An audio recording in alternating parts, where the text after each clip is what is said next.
নজর রাখবো এই মুহূর্তে একটু বাংলাদেশের দিকে, কেননা রাস্তায় ইতিমধ্যে নেমেছে ঢাকায় রিকশা চালকরা। কার্যত বাংলাদেশ তত্ত্বাবধায়ক সরকারের বিরুদ্ধে ক্রমশই ক্ষোভ বাড়ছে এবং তা নিয়ে রীতিমতো আজ দেখা গেছে রাস্তায় নেমেছে ঢাকার রিকশা চালকরা এবং রিকশা চালকরা পথ অবরোধ করেছে।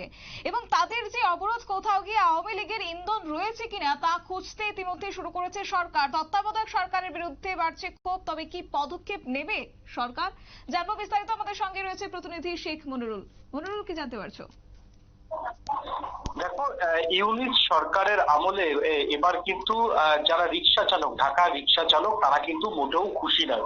এই কথাটা আমরা বারবার কয়েকদিন ধরে বলে আসছিলাম, কারণ ঢাকার যে ল অ্যান্ড অর্ডার সিচুয়েশন সেটা কিন্তু অত্যন্ত খারাপ। প্রত্যেক দিনই ঢাকার রাস্তা অশান্ত থাকছে এবং মিটিং মিছিলে কার্যত জেরবার ঢাকাবাসী।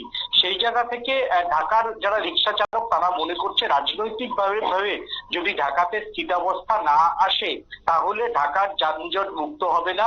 ঢাকাতে যদি প্রত্যেক দিনই মিটিং মিছিল তাহলে সব থেকে ঢাকার যারা রিকশা চালক তাদের কিন্তু পেটে টান পড়ে।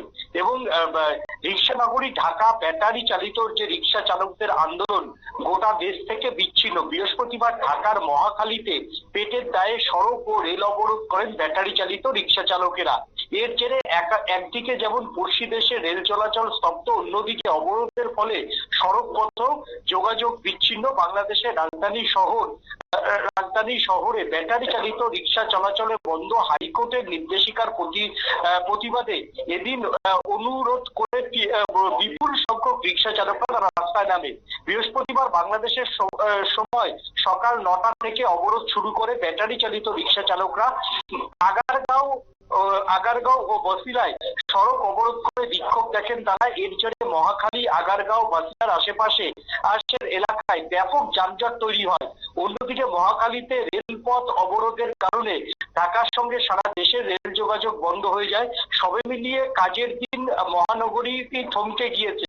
ঢাকার পথে ব্যাটারি চালিত রিকশা চলাচল নিয়ে এক শ্রেণীর মানুষের ক্ষোভ বহুদিনের। অনেকেই মনে করেন শহরে যানজট এবং দুর্ঘটনা অন্যতম কারণ এই ব্যাটারি চালিত রিকশা।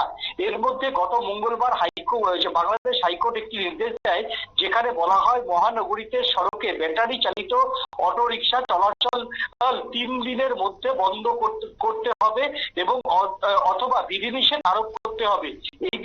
ওই দিন রাতেই জাহাঙ্গীরনগর বিশ্ববিদ্যালয় ব্যাটারি চালিত রিকশার ধাক্কায় এক ছাত্রীর মৃত্যু হয়। এই ঘটনার পর ক্ষুব্ধ শিক্ষার্থীরা বিক্ষোভ দেখান। পাল্টা অস্তিত্ব সংকটে এবার পথে নেমেছে ব্যাটারি চালিত রিকশা চালকরা। একদিকে যেমন যারা টানা রিকশা, মানে তোমার হচ্ছে হাতে টানা রিকশা বা পায়ে টানা রিকশা যারা টানে, তাদের একটা ক্ষোভ রয়েছে, কারণ শহরের রাস্তায় প্রত্যেকদিন মিটিং মিছিলের জন্য তাদের রুজিতে কিন্তু আঘাত লাগছে। অন্যদিকে এবার ব্যাটারি চালিত রিকশা, তারাও মনে করছেন যে যদি ব্যাটারি চালিত রিকশা না সরকার পারমিশন দেয় তাহলে এত লাখ লাখ টাকা দিয়ে ব্যাটারি রিকশা যারা কিনেছেন তারা কিভাবে তারা দিন চালাবেন। এই নিয়ে কিন্তু ইউনিট সরকারের একটা প্রচন্ড বিক্ষোভ। এবং রিকশা চালকরা এবার ব্যাটারি চালিত রিকশা চালকরা যেভাবে সড়ক অবরোধ, রেল অবরোধ করেছে, তাতে আগামী দিনে কিন্তু এই সমস্যার সমাধান না হলে এবং ঢাকার রাস্তায় যদি নিত্য এরকম মিটিং মিছিল চলে তাহলে আগামী দিনে অন্যান্য রিকশা চালকরা তারাও কিন্তু পথে নামবে। এক কথায় রিকশা চালকদের আন্দোলনের যে ফল, সেই ফল কিন্তু ঢাকা শহরে পড়তে শুরু করেছে। ধন্যবাদ তোমাকে। বিস্তারিত জানিয়েছে আমাদের প্রতিনিধি শেখ মনিরুল। এবং কার্যত একদিকে ইতিমধ্যেই বাংলাদেশ রাজধানী অর্থাৎ ঢাকাতে ব্যাটারি চালিত রিকশা বন্ধের দাবি তোলা হয়েছে এবং সেই দাবিতে এবার কার্যত সরব হয়েছে। ক্ষোভ বাড়ছে রিকশা চালকদের মধ্যে এবং ব্যাটারি চালিত রিকশা চালকরা আজ পথ অবরোধ করেছে এবং সেই পথ অবরোধকে কেন্দ্র করে গোটা রাজধানী চত্বরে এক প্রকার যানজট সৃষ্টি হয়েছে। তবে দেখা যাক যে এই নিয়ে কি পদক্ষেপ গ্রহণ করে সরকার। নিয়ে নিচ্ছে ছোট্ট একটি বিজ্ঞাপন বিরতির সঙ্গে থাকুন।